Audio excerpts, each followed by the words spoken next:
I became a mental health first aider because I believe that more and more of us will be impacted by mental health, whether that be through ourselves, partners, friends, or family. It's important to me to be able to offer any comfort or guidance to those around me who may be struggling alone because they feel like they cannot reach out. Saya memilih untuk menjadi mental health first aider kerana saya berpendapat bahawa kesihatan mental pada era ini adalah amat serius. Seperti oleh itu, kami ataupun saya rasa ini adalah peluang untuk memahami tentang kesihatan mental secara mendalam.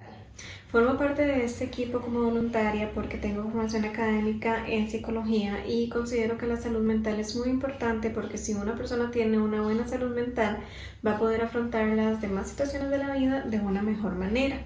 I volunteered to support our colleagues and improve my own approach to life, as I've lost far too many friends and family due to mental health issues, and we never know what's behind another person's smile, frown, or reaction to what can seem insignificant even to themselves. But this can be overcome with the help and support of others.